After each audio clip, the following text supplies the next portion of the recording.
Hukum memiliki landasan normatif dalam segala aktivitas kemasyarakatan, kebangsaan, dan kenegaraan yang diakui secara formal maupun secara material. Sehingga bagi siapapun yang berada di negara kesatuan Republik Indonesia wajib untuk mematuhi hukum.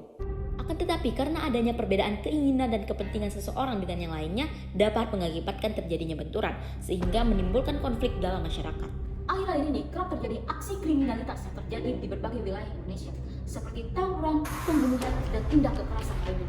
Dan yang menjadi sorotan utama di sini adalah tindakan tersebut banyak terjadi di kalangan remaja, anak di bawah umur, dan bahkan masih berstatus pelajar. Jika dilihat dari kacamata hukum pidana, tindak kekerasan tersebut sudah ada ketentuannya dalam pasal 170 KUHP, dan apabila yang melakukannya adalah remaja atau anak di bawah umur, maka sudah ada ketentuannya dalam pasal 81 ayat 2 dan 81 ayat 6 dalam Undang-Undang Sistem Peradilan Pidana Anak. Salah satu faktor yang mengakibatkan terjadinya aksi kekerasan tersebut adalah kurangnya kesadaran hukum di dalam masyarakat. Lantas, apa yang dapat saya lakukan untuk meminimalisir terjadinya hal tersebut? Jika saya diberi kesempatan untuk menjadi bagian dari Dewan Perwakilan Rakyat, maka saya akan membentuk APHU. APHU merupakan singkatan dari Agen Penyuluhan Hukum yang merupakan komunitas remaja yang memiliki aspirasi mewujudkan generasi sadar hukum. Oleh karena itu, APHU harus memiliki kaitannya dengan 3 fungsi DPR, yaitu fungsi legislasi, fungsi anggaran, dan fungsi pengawasan. Yang pertama adalah fungsi legislasi. Dalam fungsi legislasi, saya bersama dengan Dewan Perwakilan Rakyat akan menambahkan APHU untuk mengoptimalkan penyuluhan hukum sejak dini di dalam masyarakat dengan bekerja sama dengan Kemendikbudristek dan Kemenkumham untuk menyusun program-program APHU. Serta saya akan mengoptimalkan KUHP yang saat ini berorientasi pada keadilan korektif, restoratif, dan rehabilitatif.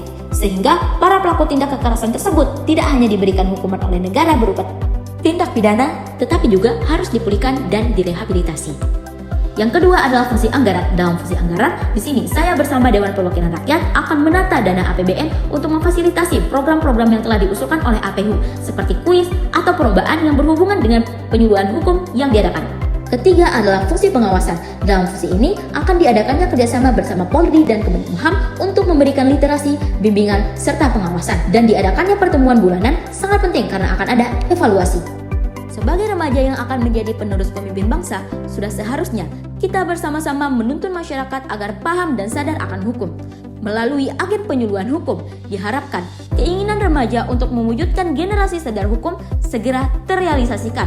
Oleh karena itu, dibutuhkannya kerjasama antar remaja, masyarakat, pemerintah, penegak hukum, dan salah satunya adalah Dewan Perwakilan Rakyat. Saya, Dwi Desa Vanabila, calon legislator Dapil 1, Nusa Tenggara Barat, salam Parlemen Remaja.